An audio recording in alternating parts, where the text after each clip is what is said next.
अस्सलाम वालेकुम। कैसे हैं आप सब? उम्मीद है कि सब खैरियत से होंगे। मैं भी अल्लाह के फ़ज़ल से बिल्कुल ठीक हूँ। आज की वीडियो में मैं आपके साथ बहुत से ऐसे टोटके शेयर करूँगी जिनका यकीनन आपको बहुत ही फ़ायदा होगा।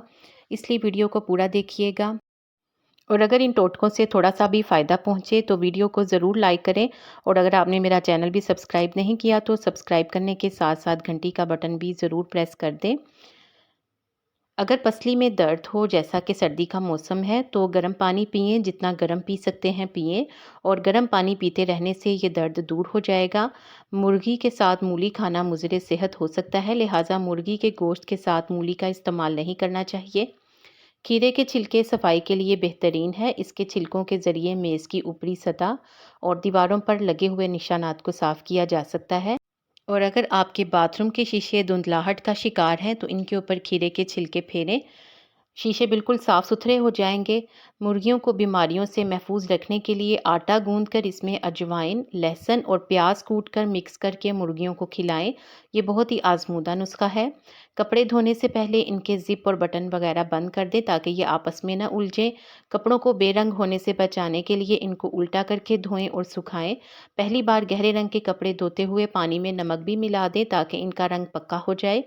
गहरे रंग के वो कपड़े जो कई बार धुले हों, इनमें चमक लाने के लिए भी ये नुस्खा मुफीद है। एक खाने का चम्मच लीमू के अर्क में एक चुटकी बोरिक पाउडर और एक चुटकी चीनी मिलाकर किसी बोतल में डालकर कुछ दिनों के लिए छोड़ दें। इस नुस्खे को ब्लैक हेड्स और चेहरे की छाइयों पर लगाएं तो वो दूर हो जाएंगे। अंजीर खाने से बवासीर ख़त्म होती है और ये जोड़ों के लिए भी मुफीद है। रसूलुल्लाह सल्लल्लाहु अलैहि वसल्लम ने फरमाया, संतरा इस्तेमाल किया करो, ये दिल को मजबूत बनाता है। आप सल्लल्लाहु अलैहि वसल्लम को जब भी कोई कांटा चुभता या ज़ख्म होता तो आप सल्लल्लाहु अलैहि वसल्लम मेहंदी का इस्तेमाल फरमाते। अनार को इसके अंदरूनी छिलके समेत खाने से मैदे की सफाई होती है। अगर देगची में दाग लग जाए तो देगची में अंडे उबाल लें, देगची साफ़ हो जाएगी।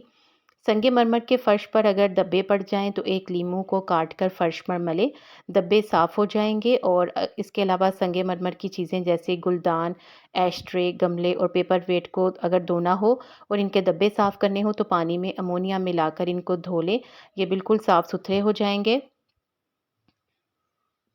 मछली को धोते वक्त सिरका और नमक ज़रूर लगाएं। बासी मछली की बू को दूर करने के लिए लाल मसूर की दाल को पीसकर मछली पर लगा दें। थोड़ी देर के बाद धो लें, मछली दोबारा से ताज़ा हो जाएगी। मछली को धोने से पहले अगर इसके ऊपर सिरका मल दें तो इसके छिलके उतारना आसान हो जाता है। 4-5 दिन कच्चा प्याज खाने से पेट के कीड़े मर जाते हैं। अंजीर पानी में भिगोकर 1 हफ्ते तक रोज़ाना निहार मुँह खाएं। ऐसा करने से बाल मजबूत होते हैं, बाल गिरना बंद हो जाते हैं, जिस्म में नया खून बनता है, मैदा भी ठीक से काम करता है और बदहज़मी का भी खात्मा होता है। ख़वातीन में हार्मोन्स का अदम तवाज़ुन हो तो इसको बेहतर बनाने के लिए ज़ीरा 1 चाय का चम्मच, सौंफ 1 चाय का चम्मच और धनिया के बीज चंद अदद लेकर इन तमाम अज्जा को पानी में अच्छी तरह से पकाकर पी लें। हार्मोन्स की कारकर्दगी बेहतर हो जाएगी, चेहरे पर जो दाने दाग धब्बे होंगे वो भी साफ़ हो जाएंगे और हार्मोनल निज़ाम बेहतर हो जाएगा। अगर किसी इंसान पर तेज़ाब गिर जाए तो जितना मुमकिन हो सके मुतासरा हिस्से पर दूध डालें और इस वक्त तक दूध डालते रहें जब तक कि दूध फटना ना शुरू हो जाए। जितना जल्दी मुतासरा हिस्से पर दूध डालेंगे इतनी ही जल्दी मरीज़ के लिए फ़ायदेमंद होगा और आप ये देखकर हैरान रह जाएंगे कि जले का निशान भी बाकी नहीं रहेगा। हर खाने के बाद थोड़ा सा गुड़ तकरीबन एक टॉफ़ी के बराबर मुंह में रखकर चूसते रहें, चबाते रहें। चंद दिन इस नुस्खे पर अमल करेंगे तो मैदा मजबूत होगा, आंतें और असाब मजबूत होंगे, जिस्म का बढ़ना बंद हो जाएगा, पुरानी तबखीर, असाबी कमज़ोरी, रेशा और बलगम भी दूर हो जाएंगे। इसी किस्म की मज़ीद अच्छी अच्छी टिप्स को देखने के लिए चैनल को सब्सक्राइब कर दें। बहुत शुक्रिया, जज़ाकल्लाह।